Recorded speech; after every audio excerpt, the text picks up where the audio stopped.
Yes, but you said you have an issue with the government not representing the will of the people. So if you personally have an issue with that, then why do you support him if that is not the will of the people? Right. So will and majority are two different things.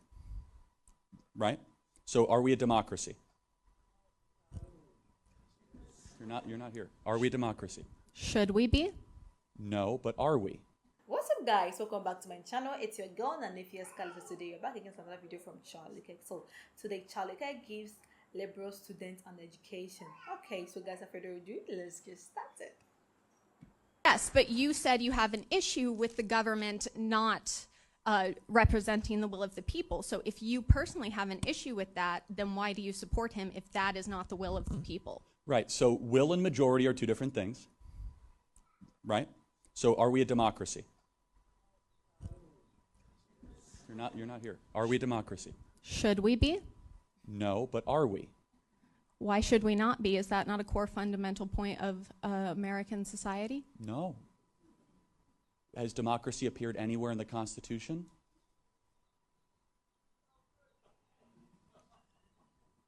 I mean, that is genuinely a valid point.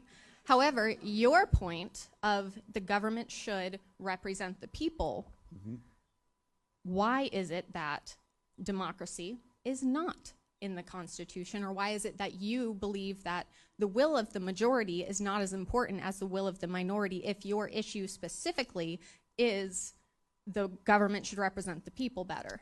Good question. So we believe in the Electoral College. Why?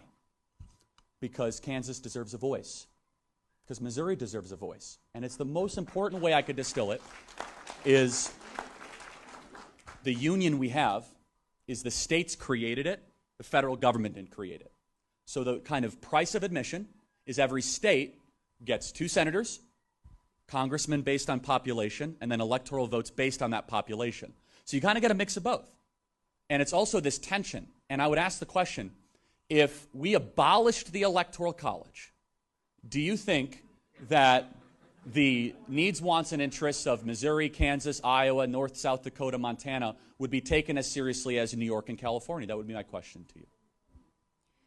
Do you believe that some citizens are more valuable than others? Because in our current system, some people's votes hold more sway than others, because people in like Wyoming who have smaller populations have more say than places like here in Missouri and Kansas. Why is this acceptable if it's, again, your issue is the will of the people? Because we're not a democracy. So a democracy is simple majoritarianism. Yeah. So let me give you an example. In a democracy, by up or down vote, you could say, I want to enslave black people. A constitutional republic says, no, you're going to have to go through a process to do that. So let me ask you a question. Do you think the majority of the will of the people could ever be wrong? Yes. Okay. So the Founding Fathers knew it could almost assuredly be wrong, right? So the system of a republic versus a democracy is it has to be slow and arduous and intentional because it has a preference on liberty, right, not on free stuff. And so over a period of time, how do you best protect liberty? Well, you got to spread over all the representation over space and time, right? So you do it over a lot of states, a lot of square miles, a lot of acreage, and it takes a lot of time to take over the federal government, right? You have to win an election, and then an election, and an election. It's not impossible. We eradicated slavery. We gave women the right to vote. So it's possible to get change done. But the Founding Fathers were less concerned about getting progress done really quickly, and they were more concerned with the government doing bad stuff too quickly. Does that make sense? But that is not what you said. You said that your specific problem is the government does not do the will of the people. Why is it that your will and what you want is more important than that of the majority? Well, it's not my will. It's the framers and the system we have. But to answer your question, I believe the best way to determine the will of the people is through states' rights and states' directives. If Kansas wants to say, hey, we can have decentralized gun laws or school choice, God bless Kansas. And so the question is not, is national will also versus state will, right? So we have to recognize that the values of someone in Kansas, in Manhattan, Kansas, is a lot different than the values of someone in Manhattan, New York. It's a lot different. And so through a democracy, it'd say, hey, the people of New York City want to have firearms confiscated. I don't think that dog's going to hunt in Manhattan, Kansas. Well, Kansas State University, so I don't know. But It allows, answer your question, it allows people that disagree with one another to live in the same nation. You see, a Republican-style government, small r, allows people that might agree on almost nothing to still engage in self-government while still having a national project to participate in. So to clarify it even more, it is a question of the consent to the governed. If it was just a democracy, it would be an up or down vote on every single person, and that's it. The Founding Fathers saw that fail time and time again. Athenian democracy, people just vote themselves stuff. So they said, we have to have some sort of system that realizes that if men were angels, government would not be necessary, but men are not angels, so we got to create some sort of government. Federalist 51, as Madison said. So we got to figure this out. So government is necessary, but we don't want to have too big a government, and people are just going to vote themselves stuff all the time. So how do we do that? Well, local is better than national, but you got to have some sort of a national influence. And so they created the great balance between Jeffersonian and Hamiltonian type philosophy, as we know, is the U.S. Constitution. And the one thing they all agreed on, though, is human nature. They knew that absolute power corrupts absolutely, and that people were likely to abuse it. So I would just kind of counter by saying the will of the people can be best expressed through a multi-state project. For example, I believe an election is much healthier and much more representative by requiring candidates to go to Iowa, Ohio, Michigan, Pennsylvania, and not just spending time on the coast. Because you know why? It might seem as if, oh, we don't need those flyover states. We don't need them. First of all, that's arrogant, prideful, and wrong. How exactly are you going to feed your family, and where do you think the breadbasket of the world comes from? The founders saw ahead, and final thing I'll say is this, is that it was Hamilton or it was Madison that said, we cannot have the tyranny of the cities over the farmers. And that's built into our system. Thank you for being here tonight. I got to get to the next question. Thank you. I mean, Charlie Kirk for president, Charlie Kirk, I mean, he's smart, he's intelligent, and I love the way he just, like, explain this thing. We are learning, sometimes you could use a little bit of studies in life, and with that, our side of our country, I can't speak for the side, because our side of the country, we use the democratic ways in our government, and it's crazy. I always say democracy, if I get the opportunity, I don't think democracy was a good idea for us, especially Africa. For us as Africans, democracy was the worst idea we could ever have, because they are not using the will of the people, as Charlie was trying to explain. Because if you are a government governing a country, the focus should be about the people, the will of the people, what the people actually want, what your citizen actually needs, But now, because it's democracy that every 4 years we have to vote a president into party, they do all their campaigns, share all the money they want to share to the people to gain their vote, and they lead 4 years of hell. They lead us into 4 years of hell. So that's a satanic hell, deep fire.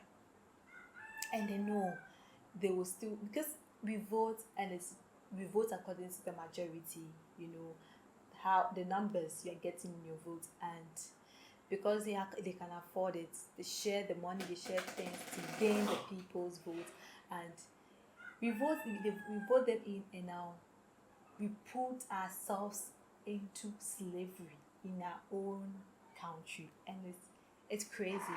So I always say democracy was the worst thing that could happen to us. Abraham Lincoln actually defined democracy as the government of the people, by the people, and for the people. And now it looks like, what are we doing again? As Uzumwa, like, what are we doing? It's like the government by the people, for the people, government of the people, by the people, and for the people. And it's just the government by the people. By the people. We don't see of the people. We don't see for the people, because it's not for us. The government is for themselves. We vote them in. We vote them in, and now nothing. They don't do the will of the people.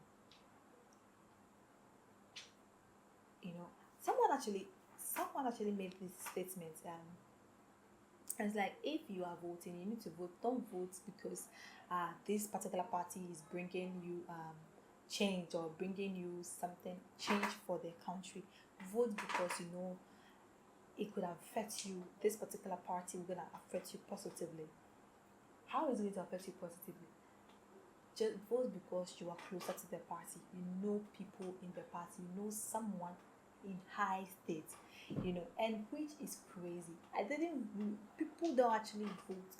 Don't tell me we are voting you into power to help the people around you to get rich. What about the people that? So what about the less opportune people? People that they are from afar, people from the rural areas, people from the villages, people that they are not closer to the party. For them, they are not going to benefit for their vote. And it's kind of crazy. And I love how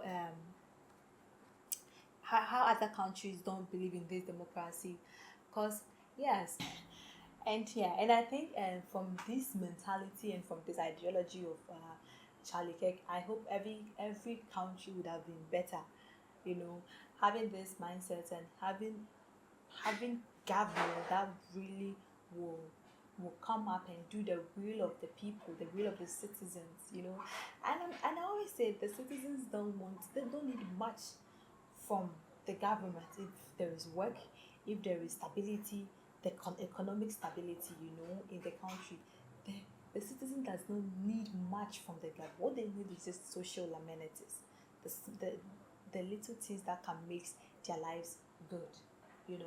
So if government is really focusing on being it democratic governments or Republicans or any other governance in the system, if the government is focusing on the will of the people, I don't think as a country we will be battling with things, because the same way we you put, because the governance consists of the Senate, the Congress and other stuff. So so far as they're putting the people first in everything, I'm not sure that a country will even suffer. The citizens do not need much from the government. So far as the government is providing work, because I'm sure if I'm working, obviously I'm getting ends meet. I'm feeding my family, I'm feeding myself, and there'll be no big deal with me and the government. If the economy has stability, if the country has economically stability, I'm working, the economy is stable, have social amenities, the transport, water, everything, food is in easy availability. I don't think a country would have had issue with with the government, border system being secured, immigrations, I think a country is good to go in this process. So yeah, I really love how Charlie spoke about this into detail. And since this year is it's an election year, I think you could use this education, and that's why I love watching Charlie. A day with Charlie, a Charlie video will never go uneducated. Some way or the other, you just have to educate yourselves. Not always you're talking about social justice. Sometimes you need to talk about our government, our political stability and this. And I love how Charlie is so dynamic, and he always talk about everything, everything. And yeah, honestly, I really did love this video, and this video didn't just entertain me, but it really broadens. Sometimes it's opening my mind and my eyes towards how I see things. And I think I love this. Let me know what you think about this video. If you have anything to add up to what, if you have any suggestion, any ideology too, I'll be glad to see your comments in the comment section. And if you are new to my channel, so welcome. Don't forget to click on the subscription button for more notifications. Thanks for watching.